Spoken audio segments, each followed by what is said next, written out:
that the groundbreaking project will have on the exchequer, but also whether we really need to go the nuclear way. On our season premiere, the Nuclear Power and Energy Agency Chair Ezra Odhiambo laid out the agency's roadmap, and on our second episode, NUPEA Chief Executive Officer Engineer Collins Juma lays out further the journey ahead for NUPEA, an agency on the front line of the realization of the nuclear dream. Hello and welcome to our interview with the Chief Executive Officer at the Nuclear Power and Energy Agency, acronymed NUPEA, Engineer Collins Juma. For the next half an hour or so, we'll be making heads and tails on matters nuclear technology. Thank you so much, Engineer, for making time for us and for hosting us as well at Kawi Complex. Let's say for the past 4 years, you were appointed to steer NUPEA in August 2017. That's, let's say, 4 years and a month from now or since. How will you describe those 4 years, Engineer? Yeah, though I'm surprised you've read my appointment letter. You have the exact date. But the 4 years, I would say the 4 years have been well used, because I was not appointed from outside. I've been here for some time, and I knew what goes on around here in terms of the development of the nuclear power program. But I can say for the 4 years, what we've really put in place are the structures. That this was a new organization that didn't have structures. We didn't even have the HR instruments approved by SCAC, which we just got approved the other day because they take time. And also in the 4 years, we've tried to rationalize the stuff because when we started, we didn't even have a clear cut on what each department is supposed to have in terms of their core values and their core tasks. And well, the 4 years again has also been push and pull on nuclear. I mean, especially the press has been hammering us. Some countries are pulling out. Why do you want to do this? So we also had to deal with that. But I'm sure some of that will come later in the interview. Indeed. Yeah. Indeed. Someone will ask, what advised the need for the establishment of NUPEA? Of course, you've been around for a while, and the mantle was handed over to you by somebody else back then when NUPEA was being founded. But what actually advised the need for the establishment of this agency? What advised the need is basically the document that we all know, the Vision 2030. And NUPEA is one of the Vision 2030 projects, flagship projects. Then how did Vision 2030 inform the formation of NUPEA? In Vision 2030, we know that Kenya aspires to be the middle-income economy country by the year 2030. That is to the leagues of Singapore and all that, and Malaysia. But now, what were the key projects that can propel us to that? And there were many. I'll not go into them. I'll only go to the enablers, because the enablers for those projects, energy was one of them. And I think in infrastructure. Now, in terms of energy, we've been over-reliant on hydropower until we were hit in 1996-97, when the hydrology was bad and we had to do rationing. And then the government shifted focus to geothermal, because we have potential in the Rift Valley. Now, when Vision 2030 and the National Economic Social Council, in the office of the then Prime Minister, they looked at the sources and said, by the year 2030, assuming that all the hydro, which we can't expand more, and we pick all maybe the geothermal, and we have maybe coal. Coal was still under discussion. I think it's frozen somewhere in courts. Then will we have enough energy to run our Vision 2030 projects? And the answer was no. And there was a discussion that why don't we try nuclear, because nuclear has worked for the last 50 years plus, and it's a clean energy.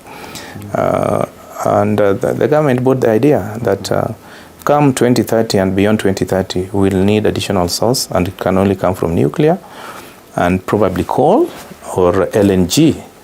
But coal now has its stories after, you remember, was it the Paris 2 conference? Yeah, basically that's what informed the formation of nuclear. Yeah. You've been up and running for quite some time. Which would you single out as your key mandates, vision and mission as the Nuclear Power and Energy Agency? Well, that has been brought out in our strategic plan, our mandate, and also it has been brought out in the Energy Act 2019. We have a long mandate. We even have additional mandate in terms of capacity building, apart from nuclear power development, capacity building, and R&D in the energy and petroleum sectors. But as you can see, our mandate is to provide sustainable energy solutions, and also provide, the mission is to provide, develop nuclear power, and also do capacity building and R&D in the energy sector for economic development. So what we are pushing is that we want clean energy and we want sustainable energy. Yeah. Earlier you stated that you saw NUPEA and you actually played a role in the entire agency coming from scratch to having structures, and actually you singled out those as milestones for this particular agency. But what are the milestones so far would you say that yes, we've achieved and would be proud of? Well, in terms of functionality, yes, that's what we've achieved. But in terms of core mandate, when we started this, nuclear is a totally different ballgame.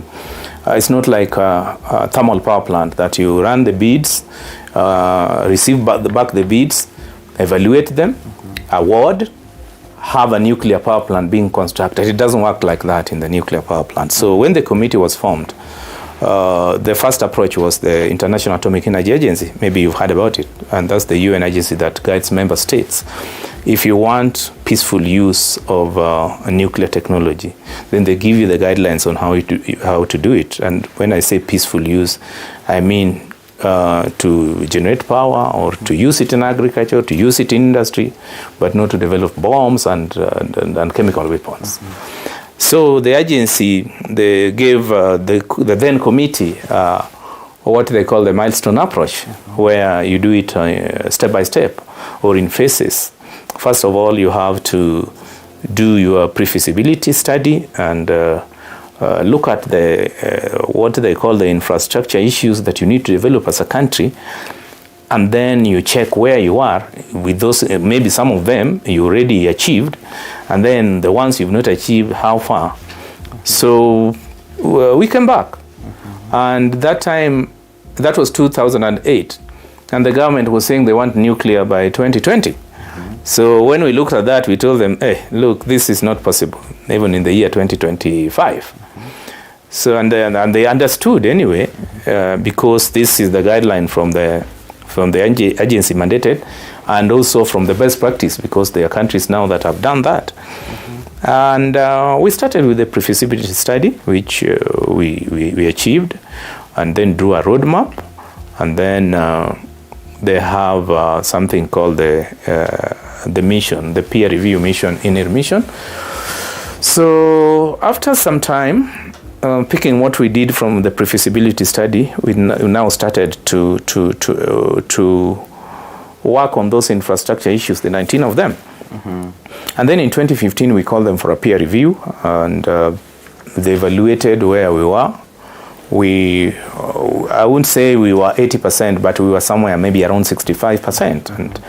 And they gave us time that wherever areas that we had not performed very well, we tried to bridge the gap.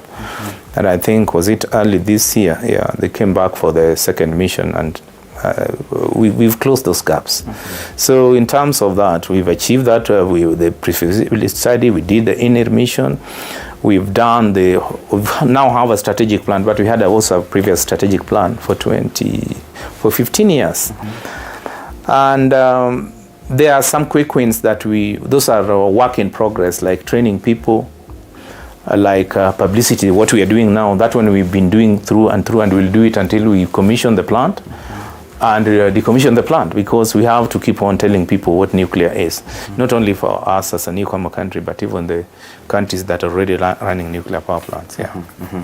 We'll talk about the plant much later on, and we'll have quite a discussion around it. But switching gears from the past to the present and to the future, in a nutshell, now what is your roadmap as a NUPEA, and is it achievable?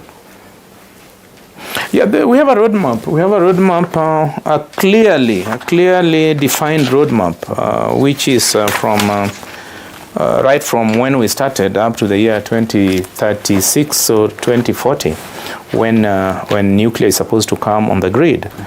And what we are saying is that we also don't work in isolation, because we have people under the Ministry of Energy who do power planning, and they tell you that in terms of least cost, this is the plan that we want maybe by the year 2017, 2018, 2020, and that's how the government does planning. So currently, in their simulation, we can only have nuclear by the year 2036 or after, and that is also good for us, because it takes a long time to develop these infrastructures.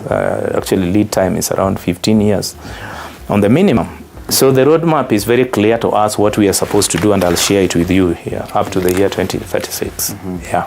Now, with your ultimate goal being part of the energy mix in the country by, let's say, year 2036, 2040, one would wonder, do we really need nuclear electricity? Keeping in mind as well, lately we have seen countries say enough is enough with nuclear energy, such as Germany, and they're going to other alternative sources of energy. I don't know, I've heard that Germany story so much until, I don't know, even I saw an article, maybe you also saw it, whether they'll decommission their nuclear power plants next year, because next year is the target, and at what cost.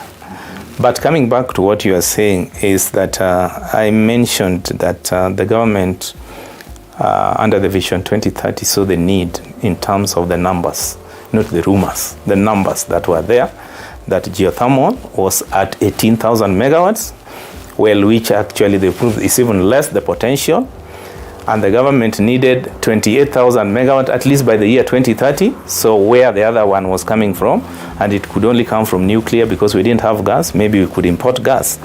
I think that answers the question of whether we need. Now, other countries and other sources, you've realized that throughout our discussion here, I've not mentioned wind or solar. And it is very intentional that nuclear or LNG or coal cannot be discussed in the same sentence with those other two. Why? Because we are talking of energy sources that the availability is around 38%, and we are talking of the ones which are maybe 98 or 99%. And what am I saying here? I'm saying if you want to do watch TV, light your rooms, and maybe do your garden light, solar is very good for you, and wind. And you forget about being industrialized, what we are talking about in the Vision 2030. But we are talking about baseload generation. That's why we are saying if we want baseload generation, then these are the sources. Yeah. Again, Bwana CEO, how soon do we expect then a nuclear plant in the country? As I've just mentioned, that the least cost power development plan, in their planning, they put nuclear at 2036. So we can only work with that and say, can we work now hard to achieve it by 2036? Yeah. But a taxpayer watching would wonder, is this going to be a burden? Because setting up nuclear isn't just a walk in the park, a plant in this case. A taxpayer will wonder, is this going to be a burden, especially to my pocket? What will you tell Wanjiku who is watching? What I would tell Wanjiku is that you really can't have your cake and eat it. If you are gearing the country towards a low electricity tariff, then you also have to invest. But I'm not sure whether it's Wanjiku who will invest directly, because we have to get a financing model for this. Eventually, it will end up with Wanjiku. But let's look at the end result. That what are we looking for? We are looking for an energy mix where the cost of power is maybe 1/8 of what we have now. Yeah. On the flip side, for Wanjiku, is the construction of that plant now going to be of any developmental or economic benefit to them? Well, how nuclear is developed, that you have to have a pre-project period, which is, I told you, the lead time is around 15. And that the government has to look for a way of doing it, whether it's through Wanjiku's money or through whatever means, but that has to be done. Then Wanjiku would only reap the benefits when the plant has been put and the cost of the power is reduced. Yeah. But having said that, it's not only the cost of power. We have the spin-offs in terms of R&D that the country should look at, whether you are Wanjiku or you are a non-Wanjiku. In terms of R&D, the spin-offs, like what Korea benefited, they started shipbuilding, they started motor vehicle manufacturing, because they have now the knowledge on how big industries run, and also they have the energy. Then you look at the employment opportunities that a nuclear power plant, assuming whatever your village, if it is put in that village, the spin-off in terms of employment of the people who will work in the nuclear power plant directly and indirectly, the spin-off of the supplies that will go into the nuclear power plant. I mean, if you try to quantify all that, then I think there should be some value for Wanjiku and non-Wanjiku. Yeah. I'd like to us to shift our focus a little bit to something else. Yeah. And whenever a nuclear technology is mentioned, security concerns arise. How guaranteed are we as a country that once this plant maybe it's up and running, we won't see nuclear accidents, like let's say the ones that happened Fukushima, 3 Mile? How guaranteed are we that maybe we won't see them here in the country? I talked about the Milestone Approach from the International Atomic Energy Agency and the infrastructure issues. First of all, nuclear is self-regulating. Because for a technology of over 50 years with 3 accidents, at least you should even give them a gold medal for operating those plants in that manner. But coming back, not that we want accidents anyway, those 19 infrastructure issues that are given to member states are supposed to take care of all that. I said I didn't want to go into them because security is one of them, safety is one of them. And the vendors for these nuclear power plants also, they don't want to spoil their business, because nuclear is a big business, as you had said. And if we have a business that will always be having accidents and killing people, then I think they would close very soon. So they take care of that. So every accident, they learn from it. What happened in 3 Mile Island probably will not happen again. What happened in the Ukraine maybe will not happen again. I don't want to talk about Japan. That was a different case because that was tsunami. But they learn and improve the technology by every single day. That one in aviation and in nuclear, that is a must. And the safety is the priority. They talk of safety, and security. How else are the impacts of these 3 major accidents still relevant today, engineer? I don't know their relevance today because, like 3 Mile Island, there was no casualty. The worst was the Ukraine, but that was a design problem. And I think that no one will ever build a nuclear power plant without a containment. Will never. So, well, that could be relevant today, that we know that they learned from that accident. The one for Fukushima, I won't say that was a nuclear accident, but it was that the people who designed the wall, I think, went back to maybe 150 years up to what the water had, the level that the water had spilled over, and Someone said that, I don't know whether it's true, that had they gone to 300 years, then they would have found that it had happened in Japan before, but they've learned their lesson. Yeah. Now, let's face it, nuclear technology in the wrong hands could have very devastating results, and we have plans to have a plant in the country.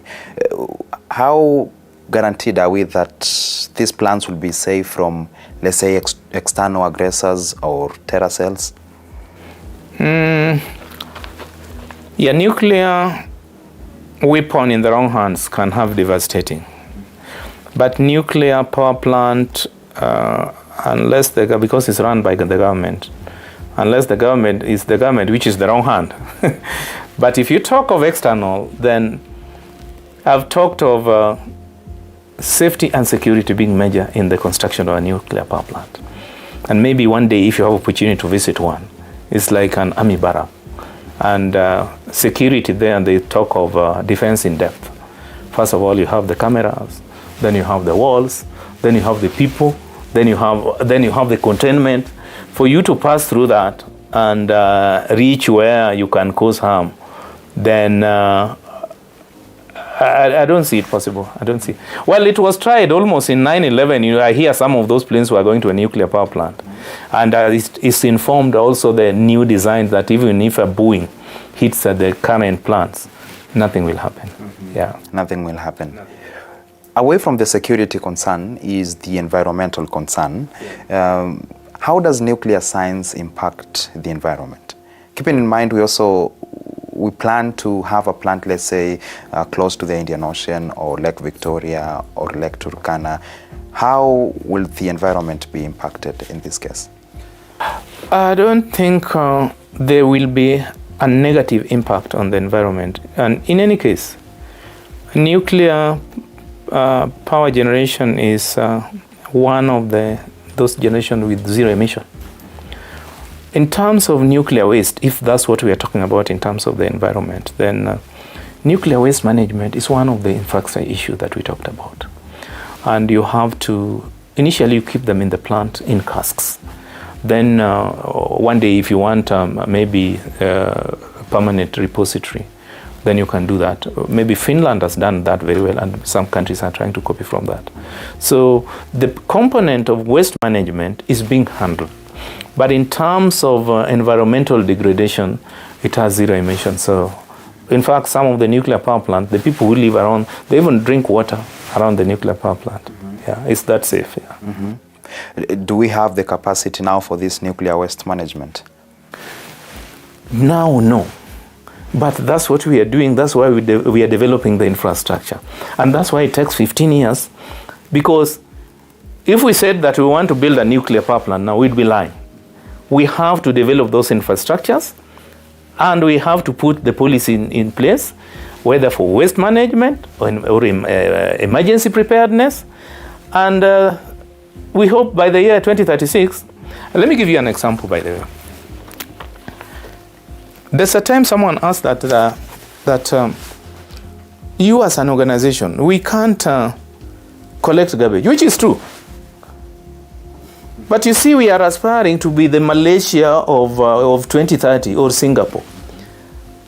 I think if we reach 2030 and we still can't deal with the garbage, then we are not Malaysia. Then it's not possible. But you see, Vision 2030 has an objective and a target. Yeah. So we look at it that way. So by the year 2030, we will not be talking of, oh, can we handle this? Can we handle that? Yeah. Switching gears again now to another issue of legislation, and this now sums our interview up. Do we have legislation that addresses nuclear power and the waste management as well? Yes, we do. We just passed in 2019 the Nuclear Regulatory Bill, which is now an act, and we've established a regulator. And the nuclear facilities are run through an independent regulator. What used to be Radiation Protection Board has taken that role. In terms of nuclear law, we are developing nuclear policy. And maybe in the next 2-3 years, working with the International Atomic Agency, we shall have finish those policies in terms of nuclear law. But in terms of regulation, in terms of waste management, that is covered under the Kenya Nuclear Regulatory Authority Act.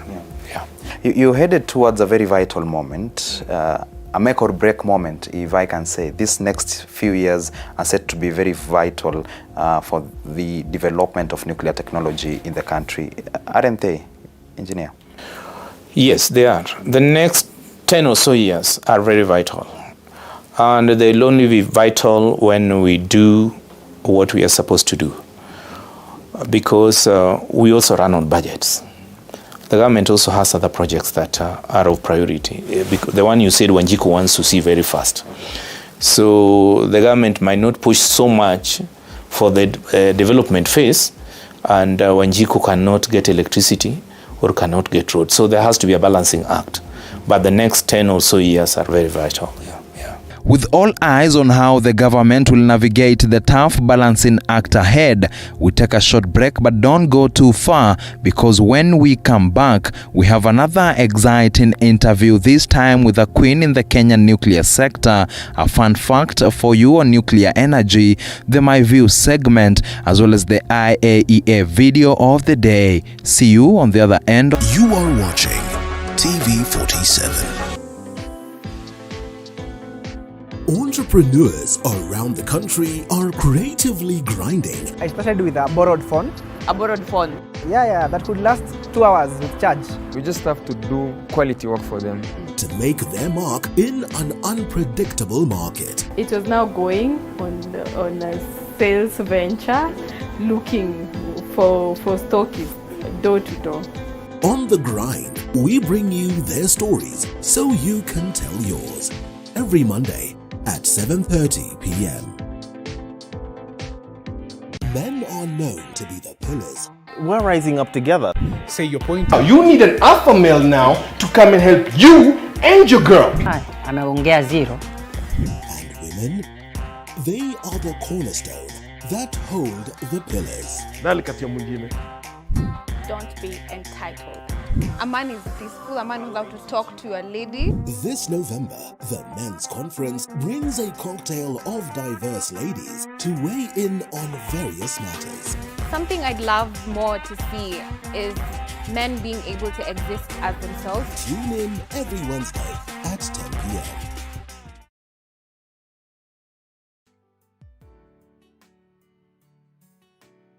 Hello guys, and welcome to Night In with Joy Irungu. Joy Irungu. Heartbreak, pain, and tears have been a major part of the home of untold stories. Welcome back. Today on Women in Nuclear, we speak to Grace Ateka, who is a radiation physicist at the KEBS, or rather the Kenya Bureau of Standards, as well as the Secretary General of the East Africa Association of Radiation, to understand more about her role in the entire nuclear sector. Thank you so much, Grace, for making time for us. And thank you as well for welcoming us to Nakuru. Yes, I like to understand a few things. From your alma mater, you seem to be a jack of all trades.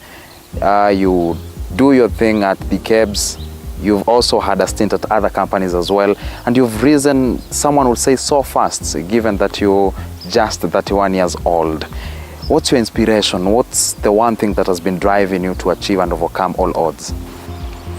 My inspiration in life is my love for physics, for science. And specifically, when I talk about science, I mean physics and mathematics. From a very young age, I've always been in love with science. For instance, when I was in primary, I used to do very well in math, and I carried that love for science back to high school. And as I joined university, I still wanted to pursue a career in science. So physics has been like, my love for physics has been my motivating factor to end up in the nuclear field. Yeah. You've been a radiation physicist at the Kenya Bureau of Standards for quite a while. It's nearly 6 years now, and that just forms part of your experience, especially dealing with matters in nuclear science. Looking back at your career, what will be the biggest highlight of your career, Grace? My biggest highlight in my career, first of all, I'll say I have, let me say 2 or 3 highlights in my career. One of the major one is the fact that last year I was representing the whole of Africa in a young nuclear conference. I was in charge of the whole of Africa, organizing and ensuring that the conference goes through. It gave me a very high, big mileage, and just being a woman and being able to be the one in charge and organizing the whole conference for the whole world made me feel like it's a good thing. Another highlight in my career is actually this event. Being among the youngest people who's been selected to mentor other young people in this event is also another highlight in my career. Yeah. Also, the opportunity of serving as the East Africa Association Secretary General is another highlight in my career, because it has given me a chance to test leadership at a very young age. Indeed. Yeah. When somebody hears you are a radiation physicist at KEBS, someone would wonder what role is that? I mean, just take us through what you do at the Kenya Bureau of Standards. So at the Kenya Bureau of Standards, I'm a senior metrology officer, and I work in a lab called dosimetry lab. What we do is we do calibration for medical equipment. That is equipment that is used to measure radiation. For instance, an example of the equipment we do calibrate is calibration of X-rays, CT scanners, radiotherapy equipment, and equipment used for radiation protection. Yes. Well, now Grace, I'd like to switch gears and let's face it, even within your workplace, I don't know whether this happens, but it's been notable in other areas, especially areas where technical roles are quite required, that women who've taken up these roles are quite less compared to the men who are in these particular roles. And actually the technical field where nuclear science comes in is considered to be male dominated. Why do you think that is such? I think generally in Africa, women are perceived to be, I would say, I use a word weak. So it's perceived that if you're a woman, you're supposed to take courses that are not really strong. That means it's assumed that you'll take courses which are not into science, as compared to our male counterparts who do take other courses in science, like maybe in nuclear. Yeah. So as we move way forward, that notion is coming to an end, because we're seeing more women coming into the nuclear field. Yeah. This will be my last question. What will you tell a young female viewer who would like to advance their careers in science, just in a sentence or two? So for me, I would tell any young woman to always do the best in everything they do. Yeah. On our Did You Know segment, we poke holes and demystify narratives that paint nuclear energy as the leading contributor of carbon emissions. Did you know that nuclear power plants do not produce direct carbon dioxide emissions during operation and over the course of their life cycle? In fact, the plants only produce about the same amount of carbon dioxide equivalent emissions per unit of electricity as wind, and 1/3 of the emissions per unit of electricity when compared with solar. This means that nuclear energy does not pose a threat to environment, since it does not produce emissions that contribute to respiratory diseases among people, pollution, climate change, and global warming. Now you know. We now switch gears to the My View segment, where we feature another NUPEA essay contest winner. What was her take? Hello, my name is Precious Nekesa Wanjala, a pupil at Film School in Bungoma County and the primary school level winner of the NUPEA 2020 essay contest. My essay was on the many opportunities that nuclear electricity has to offer to Kenyans and why the country cannot afford to miss out on this revolutionary venture. My view is that we need light to do almost everything. At home, we can work easily with light. At school, we can even study at night with sufficient light. And in the streets, we can find our way around smoothly with light above us no matter what time it is. With this demand for power on the rise, we now need nuclear electricity more than ever before to fill the vacuum.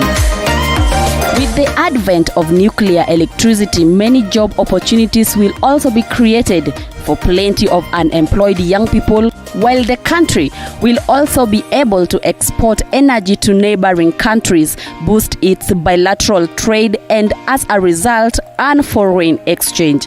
Generation of nuclear power will further decrease deforestation in the country, especially in rural areas where people will no longer require firewood as a source of fuel, but instead reliable, clean nuclear electricity.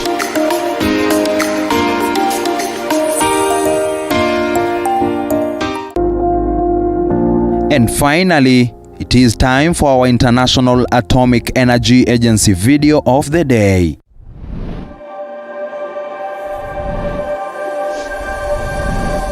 The realities of a warming planet are all around us.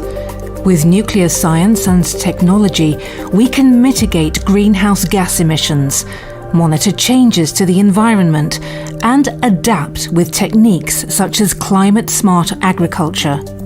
These are just some of the many uses of nuclear technology that make up the IAEA's multifaceted approach to climate change.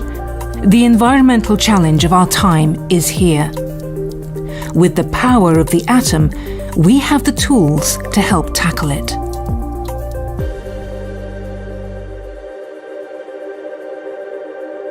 In Zimbabwe, nuclear techniques are helping a village to adapt to climate change, which has made droughts more frequent. When there is drought, actually there is very little to feed the families, and the parents have pressure to look for food, leaving children with no basic things like education. Chronic drought also meant families had no crops to sell. Without that income, many couldn't afford school fees. We had low attendance in schools. It was due to economic hardships. But now, this village is starting to thrive. Isotopic techniques determined the exact amount of water and fertilizer needed for crops. Using that data, a drip irrigation system was set up. It uses half as much water as before, but produces far more crop per drop. Pagore du Taiwan isusu 6 tons per half a hectare in tomatoes. Yes, not trukuana 18 tons per half a hectare per madomas. With bigger harvests, families can start selling crops again, and they can afford to send their kids back to school.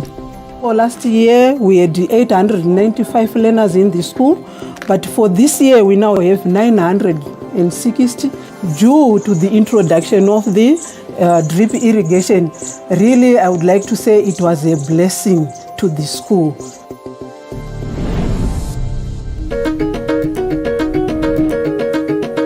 Innovations in plant breeding are speeding up the rate that better crop varieties can be developed to reduce global hunger. For nearly 100 years, gamma rays have been used to safely induce mutations and enhance the genetic diversity of crops like barley or quinoa. Mutation breeding has already developed thousands of improved crop varieties with valuable traits for farmers, such as resistance to disease or tolerance to drought.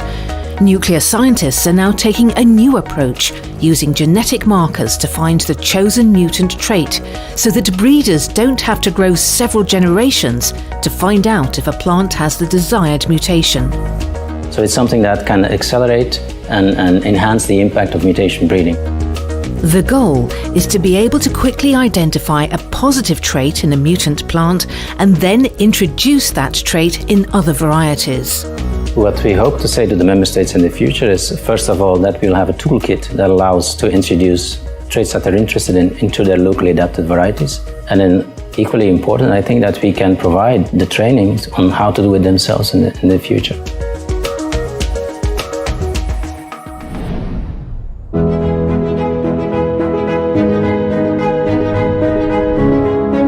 A global project to track the journeys of specific raindrops is harnessing the power of big data to monitor water supplies for our thirsty planet. Every month, for over 50 years, researchers have gathered rainwater from stations like this in Vienna and hundreds of other sites around the world. The unique isotopic signatures or fingerprints of each rain sample are recorded, and this information is entered into a large online database where it's compared to similar data from surface water to see which raindrops end up in which rivers. This large amount of data allows researchers to better understand the water cycle. For example, how, when and where water is recharged. This information is key for managing water resources, especially in the light of climate change. The datasets and maps are available to download for free and can be used in many ways.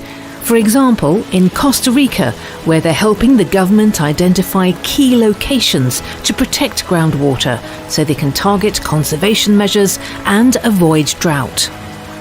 We now know which areas need special attention. We know how to protect them to ensure water supply for now and the coming decades.